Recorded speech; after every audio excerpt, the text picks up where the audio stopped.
La guerre pour la cité. Splendeur d'Éotion. Ou guerre du roi Arignon contre le roi Séraste de la cité érésiane du royaume de Charnaël. Une allégorie des chroniques d'Ariel ou Apocalypse du lion de Dieu. Par Jean Leduc. Juillet 2021. La cité érésiane du royaume de Charnaël. La cité des Élusiens immortels. La révolte de Séraste et de la cité érésiane. Combat et destruction de Charnaël. La rencontre pour la bataille finale. Le retour victorieux à la maison paternelle. La cité érésiane du royaume de Charnaël.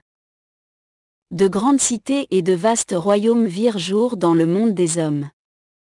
Dans l'obscurité d'un raisonnement serpentin, ils y construisirent des temples à leurs divinités, et adorèrent les dieux de pierre, de bois, d'or et d'argent, et plièrent le genou aux éléments du feu et de la foudre, des volcans et des rivières jusqu'à s'adorer soi-même comme maître de leur destin. Il y avait, dans le monde des hommes, un grand et puissant royaume qui se nommait Charnaël où habitait le peuple des Égoriens, connu pour leurs abominations. Il avait pour capitale la cité sombre et ignoble de Érésiane, dans laquelle était le trône du roi Séraste. Son commerce principal était le trafic d'âmes humaines, et elle était construite sur le plus grand dépotoir dans le monde des hommes, où on y jetait de la charogne répugnante de toute espèce. Elle était la demeure de 4 classes d'Égoriens, les Érésiens, les Trinariens, les Immersiens, et les Églisiens, tous des gens impétueux, prétentieux, et arrogants. Les Érésiens, ce peuple suivait les voies de ces raisonnements serpentins, et adorait l'idole du libre choix illusoire et imaginaire, pour maintenir la dignité de leur nature humaine déchue et corrompue. D'une absurdité inimaginable, ces gens se fabriquèrent aussi une autre idole qui correspondait à la première, à savoir l'estime de soi qui était le centre de leur existence dépravée. Ils adoraient tout le dieu nombrilleux du spiral vertigineux. Les Trinariens, ce peuple étrange de gens timbrés, avaient une déformation particulière déconcertante. Ils avaient tous 3 têtes en une seule formant 3 faces. Ils pouvaient voir en 3 directions en même temps, mais ne pouvaient voir ce qui était derrière eux. Ils adoraient tous un dieu à 3 têtes, mais aucun de ces idiots ne savait où reposer la tête. Tous plièrent le genou à l'idole du Cerbère nicéen. Les Immersiens, cette branche néfaste des Égoriens, comprenait plusieurs catégories de tarés évangélipáens, les Batichiens, les Darbipioches, les Messiniaques, les Charispantes, les Adventpistes, les Anglicains, les Réformeriens, et plusieurs autres vermines insalubres de Crétiniens. Ils avaient tous, sauf quelques-uns, un rituel infernal qui consistait à plonger les gens sous les eaux de leurs abominations, pour laver leur cerveau et en faire des pantins. Pour les autres, on leur versait de l'eau d'égout sur leur tête pour salir leur conscience enténébrée. Les Églisiens, ces nids de vipères se trouvent partout dans le monde des hommes.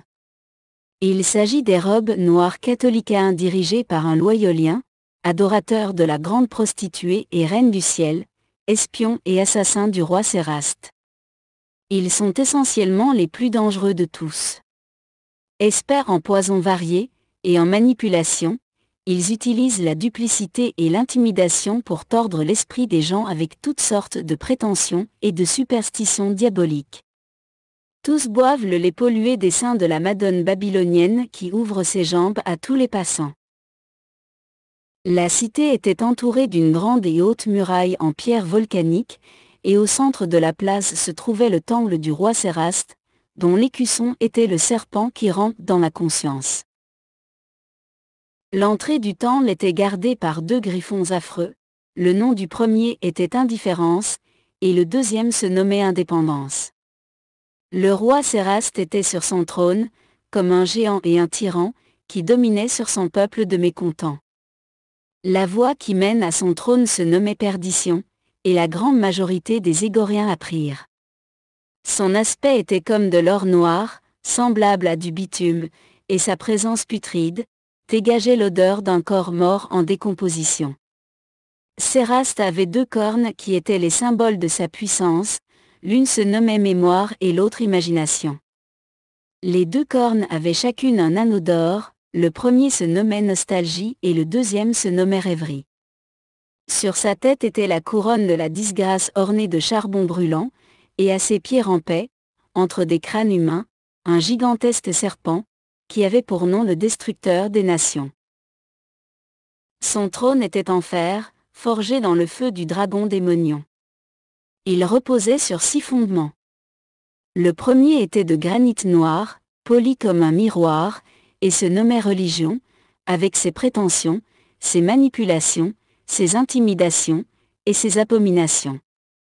Le deuxième était rouge comme le sang, et se nommait démocratie, et sa machine à scrutin pour faire des dieux. Le troisième était comme de l'or, et se nommait avarice, comme celle d'un politicien et d'un pasteur. Le quatrième était d'un vert livide, et se nommait licencieux, comme un malade affaibli sur le bord de la mort. Le cinquième était d'un rose pâle et se nommait débauche, comme celle des enculeurs, des pénisiens et des vagineuses de l'arc-en-ciel. Et le sixième était d'un jaune transparent, et se nommait déloyal, comme l'urine d'un lâche qui trahit ses frères. Les sbires du roi étaient constamment autour de lui, comme les mouches de Belzébul, attirées par sa puanteur abjecte.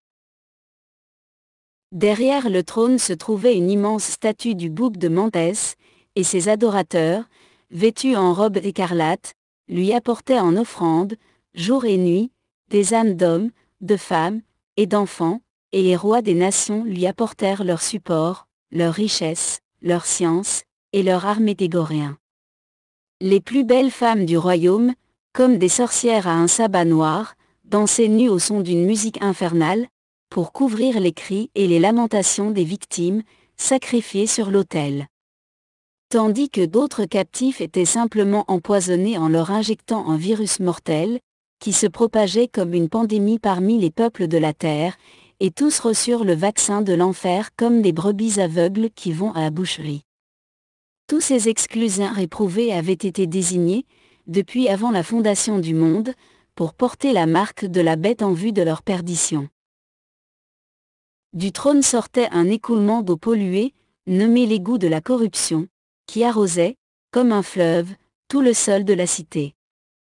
Les citoyens qui s'y baignaient attrapaient toutes sortes de maladies doctrinales incurables, et ceux qui en buvaient trouvèrent leur place parmi les sépulcres, car aucun égorien ne pouvait résister à la corruption, ils étaient tous attirés comme des larves répugnantes, aux excréments ou enseignements du roi Séraste.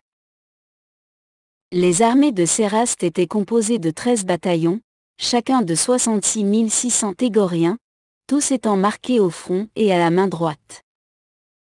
Le premier était sous la commande de capitaine Défiance. Le deuxième sous la commande de capitaine Impureté. Le troisième sous la commande de capitaine Dissolution. Le quatrième sous la commande de capitaine Idolâtrie. Le cinquième sous la commande de capitaine Magie. Le sixième sous la commande de capitaine Inimitié. Le septième sous la commande de capitaine Querelle. Le huitième sous la commande de capitaine Jalousie. Le neuvième sous la commande de capitaine Dispute. Le 10e sous la commande de capitaine Division. Le 11e sous la commande de capitaine Secte. Le 12e sous la commande de capitaine Envie. Et le 13e sous la commande de capitaine Excès. Tous portaient l'épée de la désintégration, et tous avaient des dards empoisonnés. Ils avaient de nombreuses machines de guerre ingénieuses qui pouvaient détruire des nations entières. Leurs troupes étaient sanguinaires et meurtrières. Leur but était la dépopulation afin de s'ériger comme des dieux, et de contrôler l'univers. Tous les peuples de la terre étaient leurs esclaves, sauf quelques Élusiens qui résistaient à l'assaut, et qui étaient protégés par le roi Arignon. La cité des Élusiens immortels.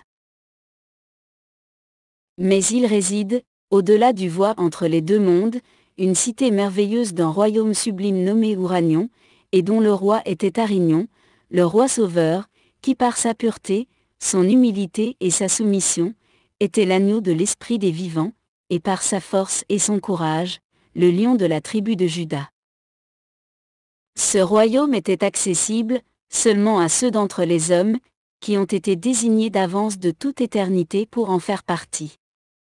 Il n'y avait rien de commun entre le monde des immortels et celui des mortels, sauf quelques similarités ou apparences, dues à une nature glorifiée par le lion de Juda, le grand guerrier des Élusiens, qui avait vaincu la puissance du roi Séraste et ses hordes d'Égoriens, dans la plus grande des batailles dans le monde des hommes.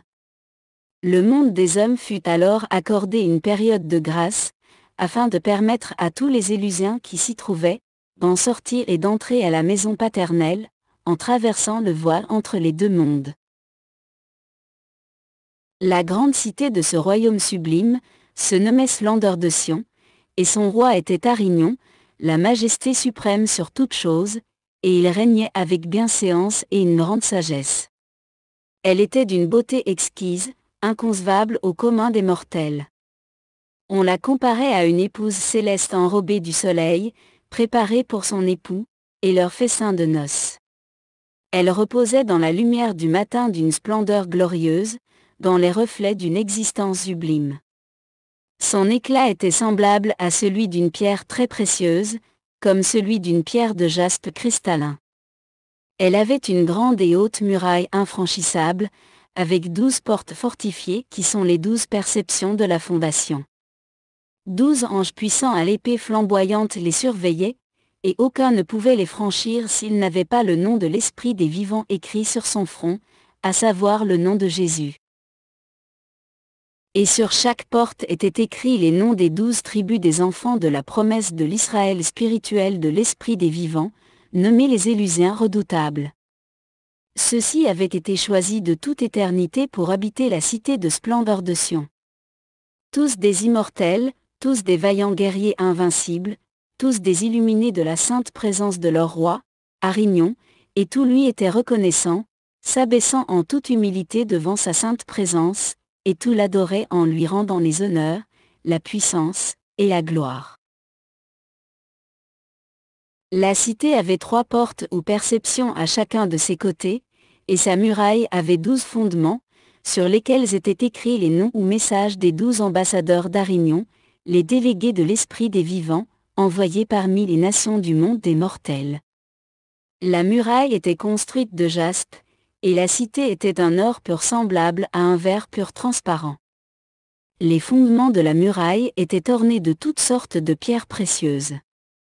Le premier était de jaspe, le second de saphir, le troisième de chalcédoine, le quatrième d'émeraude, le cinquième de sardonyx, le sixième de sarde, le septième de chrysolite, le huitième de béryl, le neuvième de topaze, le 10e de chrysoprase, le 11e d'hyacinthe, et le 12e d'améthyste.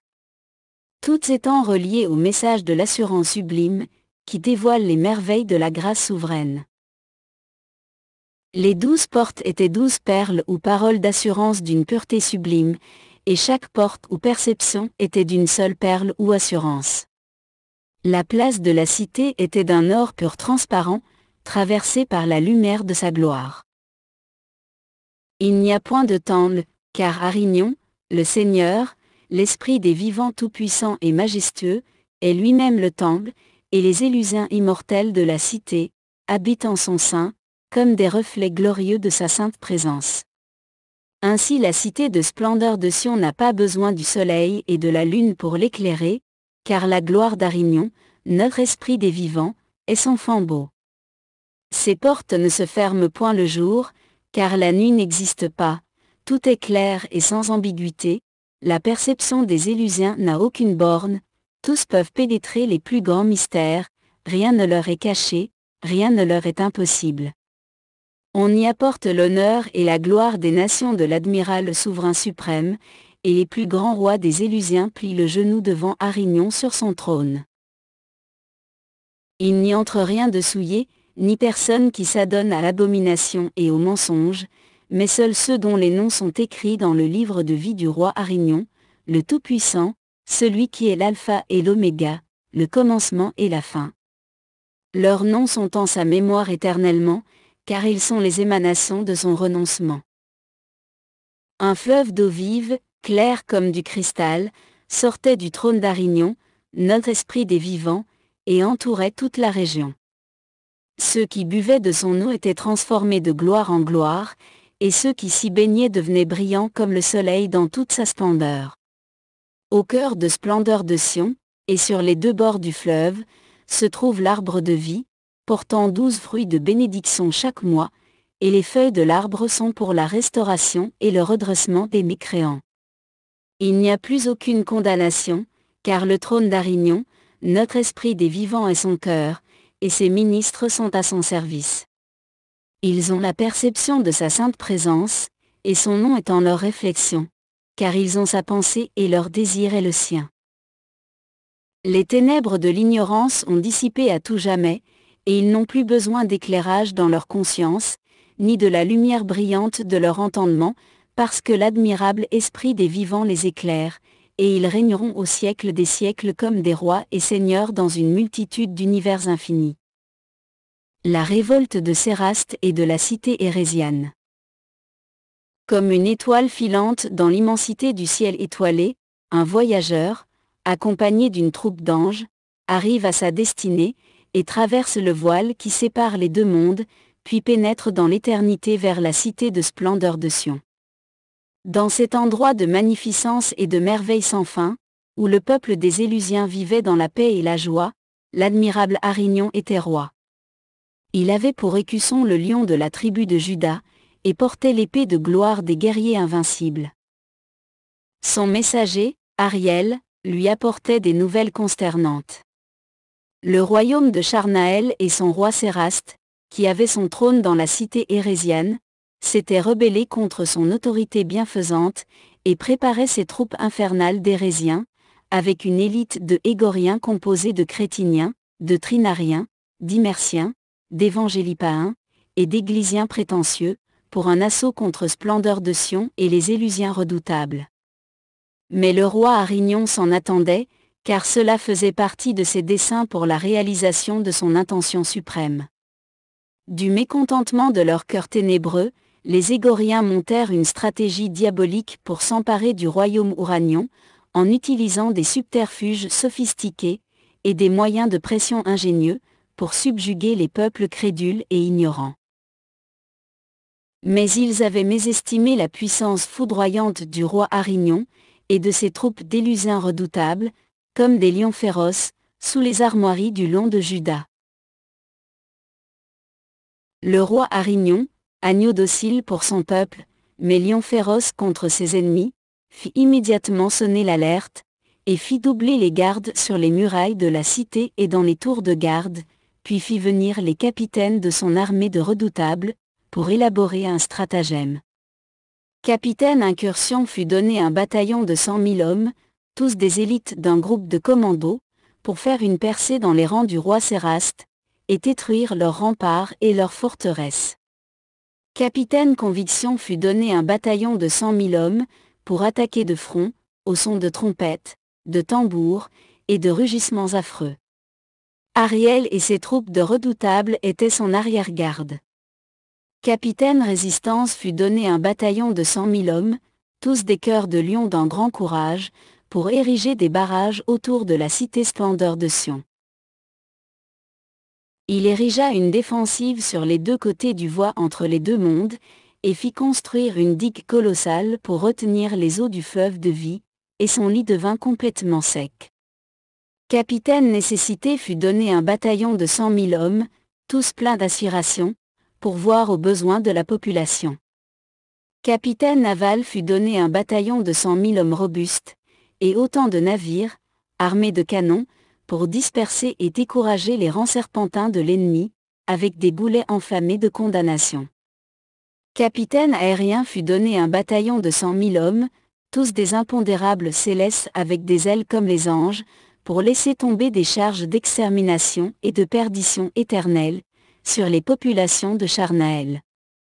Capitaine physicien fut donné un bataillon de 100 000 hommes, tous pleins de compassion, pour s'occuper des blessures des guerriers élusiens avec un baume prodigieux.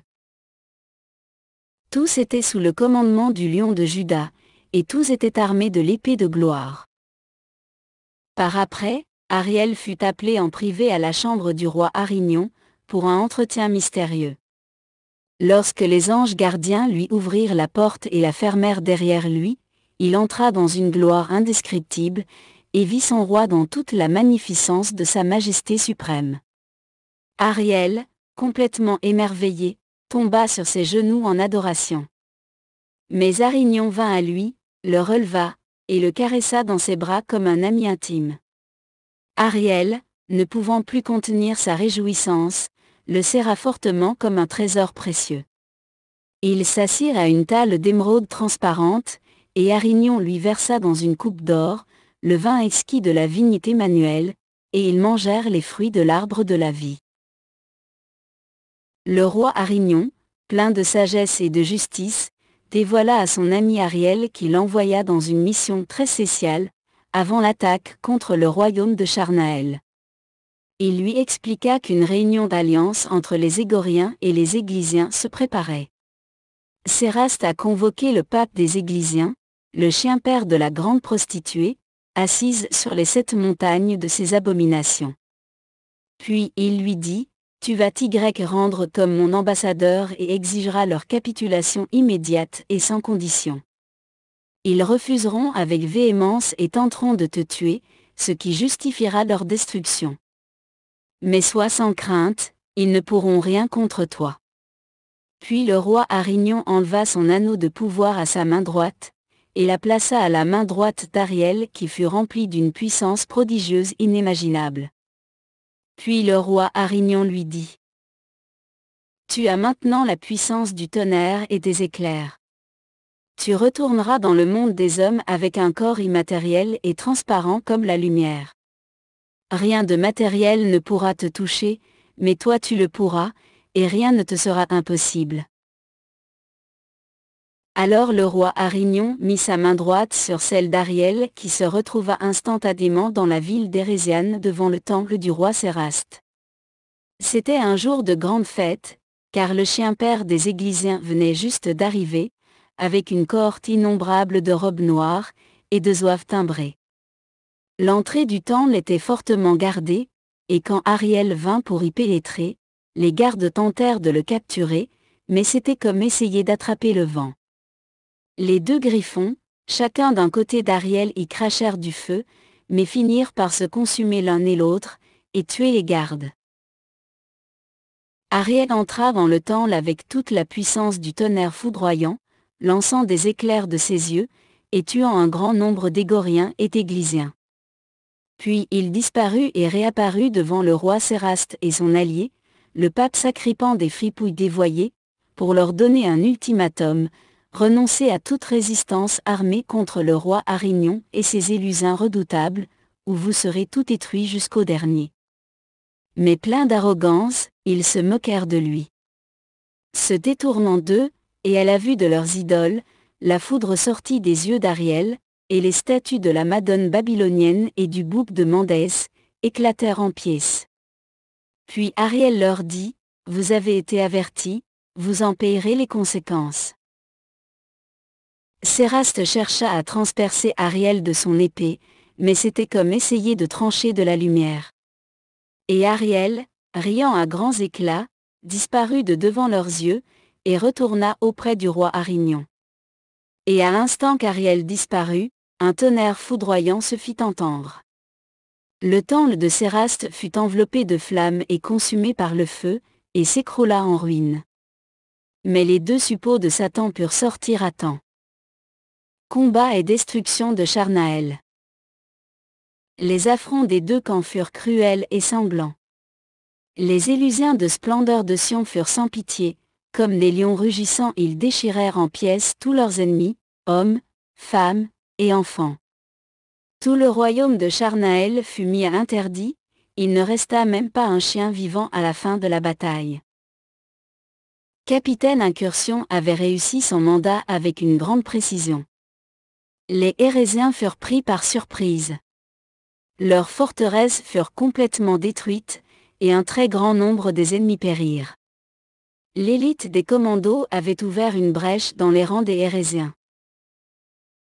Alors capitaine naval ouvrit feu avec les canons de sa flotte, et comme prévu, les troupes d'Égoriens du roi Séraste furent affolées, et ne savaient où trouver refuge.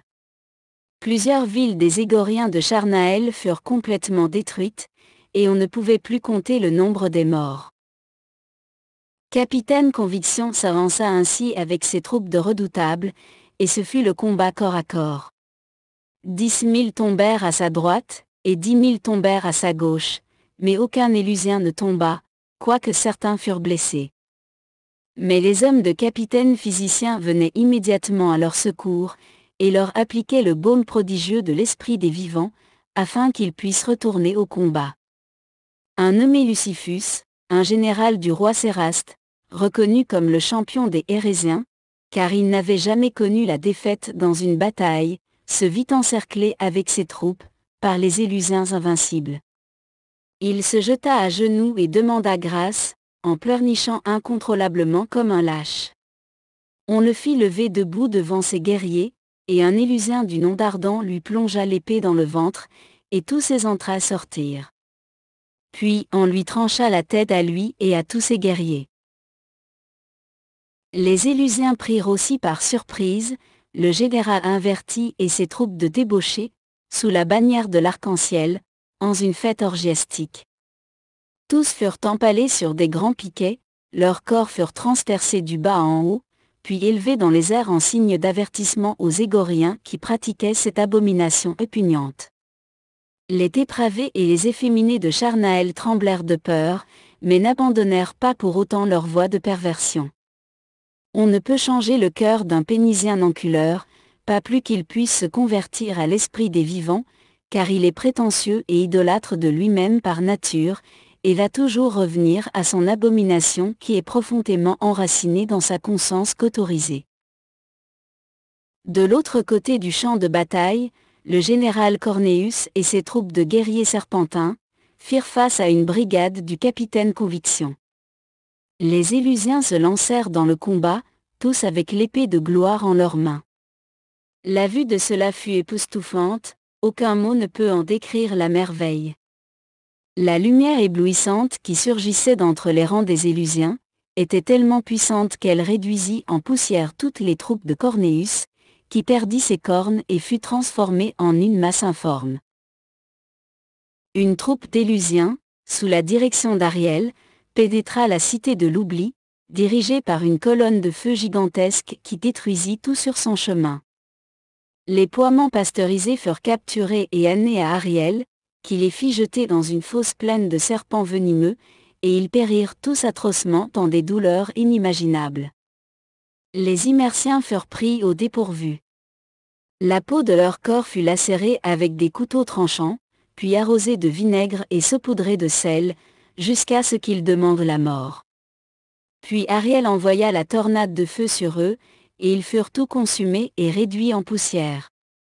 Le reste des Batichiens furent plongés et noyés dans leurs propres excréments, puis on y mit le feu. La cité entière fut détruite, il ne resta aucun survivant. Elle passa dans l'oubli pour tout jamais.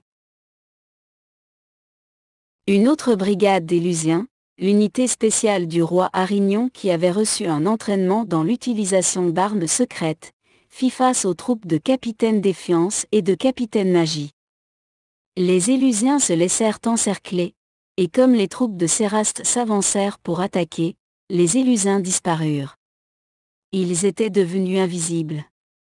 Perplexes devant un tel phénomène inattendu, les deux capitaines de Séraste et leurs troupes ne savaient plus quoi penser.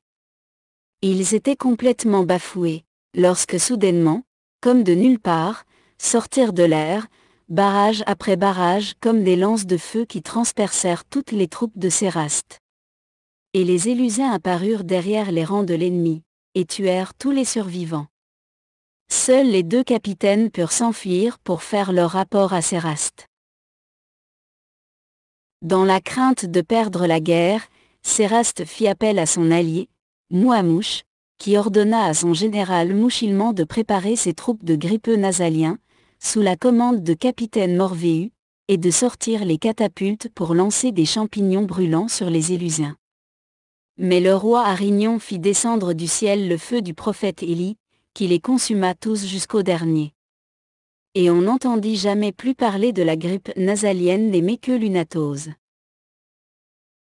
Alors vint capitaine aérien avec ses hommes volants comme des anges, et ils laissèrent tomber leur charge d'extermination et de perdition, sur tout le royaume de Charnaël. Mais une troupe d'Érésiens avait échappé à la destruction et formèrent une alliance avec les Immersiens, les Trinariens, et les Églisiens. Ils s'esquivèrent tous secrètement durant le carnage, et parvinrent à un endroit nommé Vallée du Portail, où se trouve le voie entre les deux mondes. Ils entrèrent tous dans le lit asséché du fleuve d'eau vive. Mais capitaine résistant s'y trouvait avec ses troupes, dissimulées derrière des rochers. Ils les laissèrent avancer, attendant le moment propice. Puis, au signal de leur capitaine, ils ouvrirent la digue, et les eaux se déferlèrent sur tous les Érésiens et leurs alliés, et tous périrent noyés sous les eaux. Il en advient que les eaux de la vie devinrent les eaux de la mort, pour les troupes de la cité d'érésiane du royaume de Charnaël. Les cadavres de tous ces imposteurs flottaient à la surface, et furent tous dévorés par Léviathan, le roi des eaux qui crache du feu comme des éclairs. Le roi Séraste, les 13 capitaines de son armée, et ses élites rebelles adorateurs du bouc de Mandès, furent capturés et pendus au milieu de la place publique, puis furent décapités et brûlés en cendres, aux cris de joie.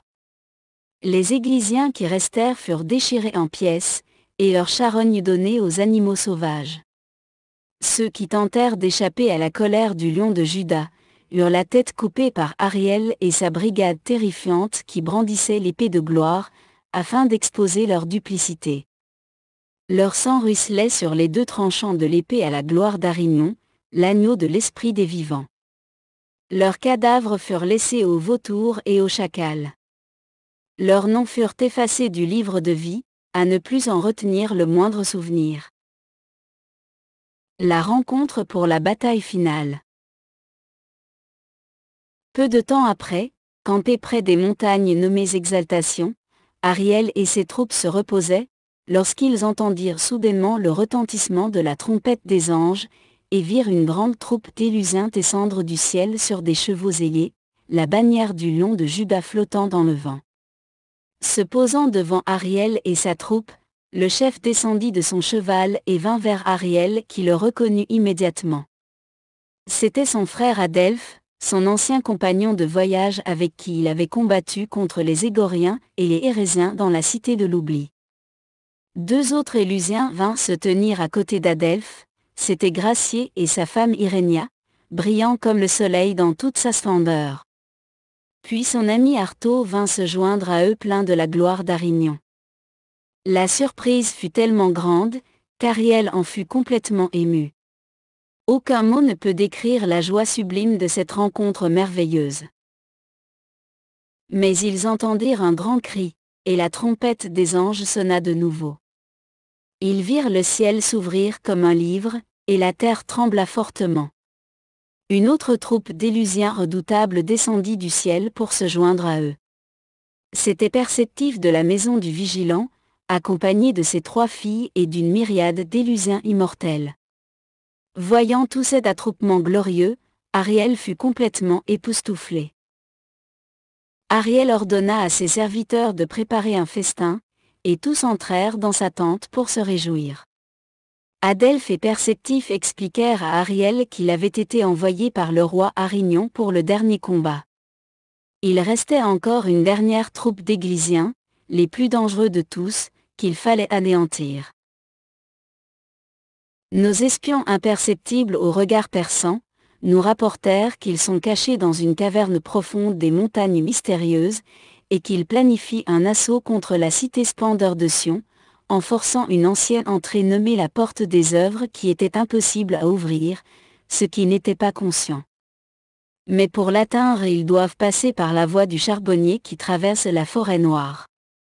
Adelphe dit à Ariel de placer ses troupes à la sortie de la forêt bien dissimulée, et que lui et les siennes feraient de même avec leurs chevaux ailés dans les hauteurs des montagnes exaltées. De même avec Perceptif et ses troupes. Au signal donné par Ariel, il cernerait les Églysiens et les détruirait tous. Adelphes descendrait de la gauche, et Perceptif de la droite. Gracié et sa femme Irénia décidèrent de rester avec Ariel pour le combat.